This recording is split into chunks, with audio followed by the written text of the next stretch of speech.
नमस्कार, जनसत्य न्यूज में आपका स्वागत है। मैं हूं अभितोष सिंह। एलएसी पर लद्दाख में किस तरीके के तनाव के हालात बने हुए हैं, यह बात किसी से छिपी नहीं और इसकी हेकड़ी चीन की लगातार वहां पर नजर आती है। लेकिन अब चूंकि सर्दियां आने वाली हैं, ऐसे में चीन का रुख बहुत ज्यादा नरम है, लेकिन इतना भी नरम नहीं कि अपनी सेनाओं को वो वापस बुला दे। यही वजह है कि चीन की सेना भी वहां पर तैनात है, भारतीय सेना भी वहां पर मुस्तैद है और भारत की थल सेना और वायु सेना की मुस्तैदी का आलम यह है कि लगातार यहां पर हथियारों को बढ़ाया गया है, उनकी मुस्तैदी बढ़ा दी गई है। ऐसे में इस रिपोर्ट में हम यह देखेंगे कि भारत की सैन्य ताकत और चीन की सैन्य ताकत लद्दाख में किस तरीके से है, और अगर हम तुलना करें इन दोनों ही सैन्य ताकतों की तो यहां पर कौन किस पर भारी पड़ता हुआ दिख रहा है। भारत और चीन के बीच लद्दाख की गलवान घाटी में हुई हिंसक झड़प के बाद एलएसी पर जो तनाव के हालात बने थे वो अब भी हैं। हालांकि दोनों देशों की ओर से इस तनाव को कम करने के लिए बातचीत का दौर भी जारी है। इस बीच चालबाज चीन की हर चाल को नाकाम करने के लिए भारतीय सेना एलएसी पर मुस्तैदी से तैनात है। इसके चलते चीन बैकफुट पर आ गया।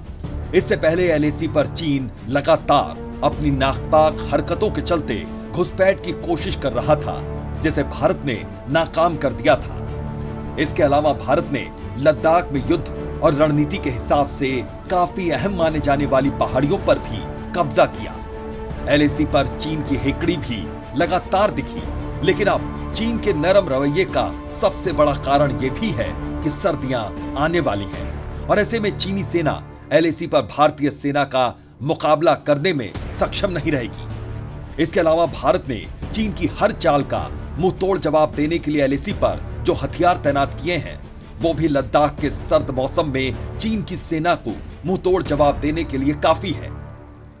ऐसे में यहां से यह जानना बेहद जरूरी हो जाता है कि एलएसी पर दोनों देशों की ओर से कौन कौन से आधुनिक हथियार तैनात किए गए हैं और कौन किस पर भारी पड़ता नजर आता है। इसमें सबसे पहले बात अगर चीन की करें तो चीन ने एलएसी पर इन्फेंट्री फाइटिंग व्हीकल्स, इसके अलावा टाइप 15 लाइट टैंक्स भी तैनात किए। इसके अलावा HJ-12 anti tanks guided missiles भी यहां पर लगाई गई हैं। होवित्जर गन्स भी यहां पर तैनात किए गए।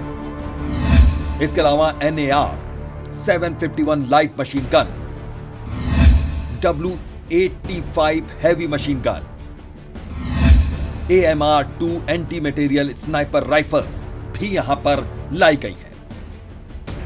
इसके अलावा चीन ने चेंगडू J-20 स्टेल्थ लड़ाकू विमान भी एलएसी पर सक्रिय किए। इसके अलावा जानकारी यह भी है कि चीन ने परमाणु बम गिराने वाले बॉम्बर विमानों के साथ तिब्बत के पठारी क्षेत्र में युद्धाभ्यास भी शुरू कर दिया है। वहीं बात अगर भारत की करें तो भारत ने एलएसी पर T-90 भीष्म टैंक्स, BMP-2 के इन्फेंट्री फाइटिंग व्हीकल तैनात किए। इसके अलावा M777 ultra light howitzer guns, spike anti tank guided missiles, इसके अलावा NEGEV light machine guns, TRG sniper rifles ये भी वहां पर तैनात किए हैं।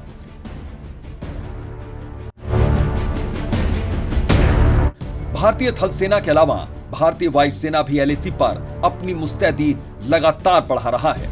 लद्दाख के पास शुमार के हिनली इलाके में वायुसेना बड़े स्तर पर तैयारी में जुटी है। इसमें मौजूदा मुश्किलों के साथ ही सर्दियों के लिए सभी तैयारियों को परखा जा रहा है, क्योंकि अभी भी लॉन्ग हॉल की आशंकाएं बनी हुई हैं।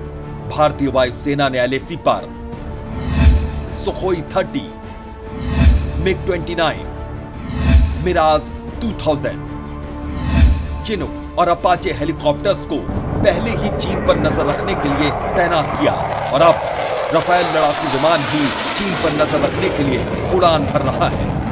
ऐसे में चीन को हर मोर्चे पर पटकनी देने के लिए भारतीय वायुसेना पूरी तरह से तैयार है।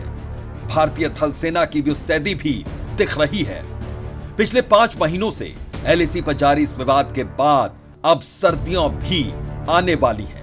भले ही दोनों देशों की सेनाओं के बीच सहमति बनी हो, कि दोनों देश बॉर्डर पर अब और सैनिक नहीं बुलाएंगे, लेकिन एलएसी पर पहले से ही मौजूद हजारों सैनिकों की वापसी कब होगी और चीन एलएसी के जिन इलाकों में आगे बढ़ गया है वहां से वो कब लौटेगा, इसकी फिलहाल कोई रूपरेखा अभी तैयार नहीं हुई। ऐसे में अब आने वाली सर्दियों में भी बॉर्डर पर भारत की ओर से फिलहाल कोई ढील नहीं दी जाने वाली। वहीं रक्षा मंत्री राजनाथ सिंह और भारतीय सेना पहले ही ये संकेत दे चुकी है कि वो किसी भी परिस्थिति के लिए पूरी तरह से तैयार है और सीमा से अब बिल्कुल पीछे नहीं हटने वाले हैं। भारत के इसी रुख से चीन बौखलाया हुआ है, इसके चलते उस पर किसी भी सूरत में भरोसा नहीं किया जा सकता। Bureau report, Jansatya news. तो फिलहाल हमारी इस खास रिपोर्ट में अभी के लिए इतना ही। अगर यह वीडियो आपको पसंद आया हो तो इसको लाइक कीजिए, शेयर कीजिए और सब्सक्राइब करना बिल्कुल ना भूलिए।